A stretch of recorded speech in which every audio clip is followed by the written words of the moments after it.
Before giving the floor to Ms. Audrey Azoulay, I'd like to congratulate her for her appointment at UNESCO and wish her every success in her new duties. You have the floor, Madam. Thank you, Mr. President. I am honored to address the Security Council today, and I wish to thank the Secretary General, Mr. Guterres, for his report on the implementation of Resolution 2347, and Italy, President, for organizing this session. UNESCO is proud to have supported the Secretary General in drafting this report in close collaboration with all partners, and I wish to thank the UN ODC, the Sanctions Monitoring Team, as well as WCO, Interpol, UNIDROIT, and ICOM for their cooperation. The adoption of Resolution 2347 represents a major breakthrough, and it testifies to a new awareness on the importance of culture, not only to respond to conflicts, but also to prevent radicalization and fight violent extremism. It represents a paradigm shift in the way the international community approaches cultural heritage protection. This report shows that Resolution 2347 has already resulted in the adoption of strong regulations and growing efforts to document, to preserve, and safeguard cultural heritage at risk. In a very short span of time, since last April, already 29 member states shared information on new actions taken to protect cultural heritage, strengthening tools and training specialized personnel, reinforcing international cooperation and information sharing. 8 out of 15 members of this Council were among those member states, which demonstrates the importance of protecting cultural heritage also as a security imperative. Italy has launched the Unit for Heritage Task Force and developed a database of illegally removed cultural heritage, which is the largest of its kind. France, the United Arab Emirates, and their partners are implementing the Alif Fund initiative. Japan, France, Slovakia, and the Russian Federation have reported new improvements in their own records of stolen objects, with national customs officers in Canada and Russia receiving training on the import-export control aspect of cultural property.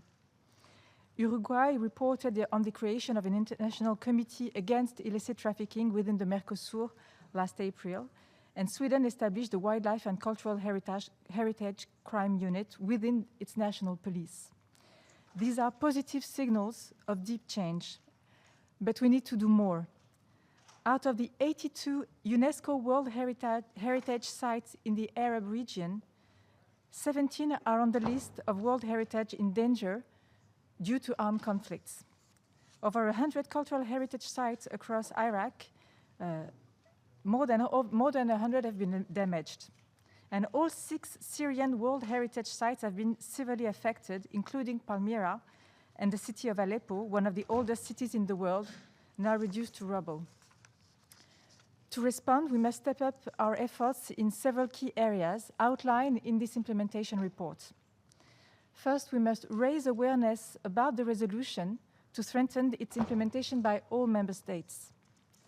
Second, we need to facilitate data collection and information sharing on trafficking routes, on damage assessment, and this is why over the last months, UNESCO has sent rapid assessment missions to Palmyra, Nimrud, Ashur, and more recently to Mosul to define emergency protection measures and evaluate possible restorations.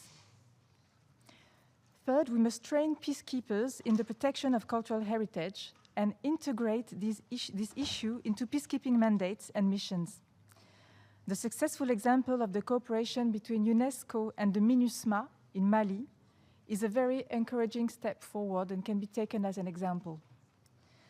In all this, I pledge today once again UNESCO's determination to support member states with the necessary tools and policy advice. Mesdames et messieurs, Ladies and gentlemen, the implementation of Resolution 2337 is for UNESCO something that will be based on certain fundamental guidelines.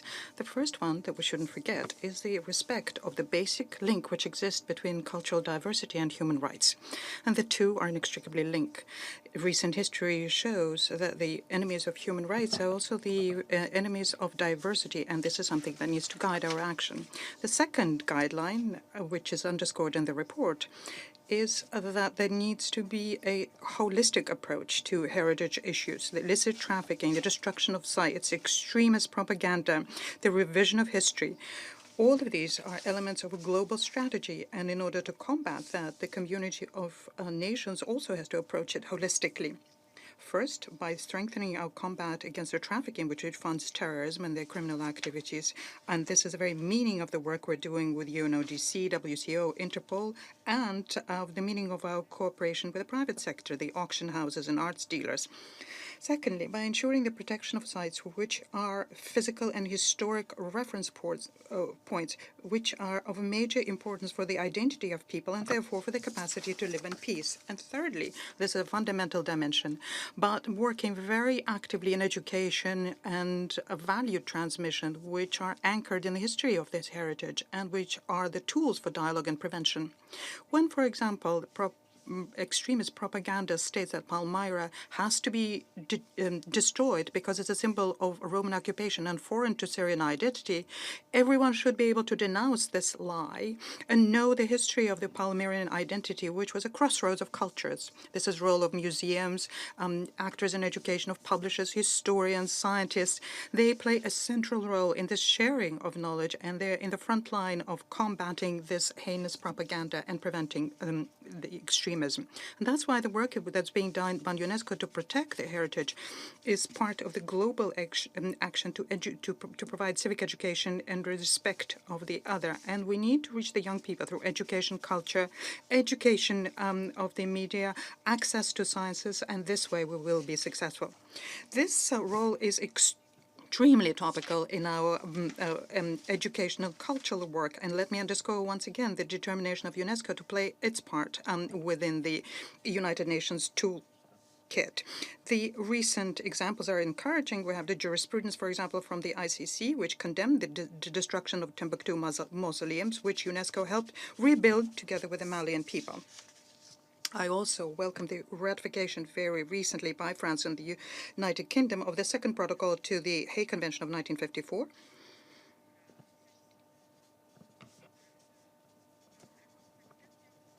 Or by the United Arab Emirates of the Convention of 1970 on the prevention of illicit trafficking in cultural goods.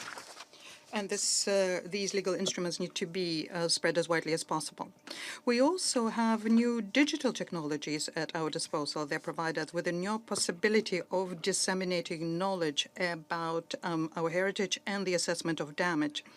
This awareness led to several political and financial initiatives on how to protect their heritage, and we at UNESCO are to provide the expertise to get together with our experts and to be the implementing agency. We have this capacity, we have the tools to do that, and we have the international legitimacy, which is thanks to the United Nations and shored up by the Security Council in Resolution 2347.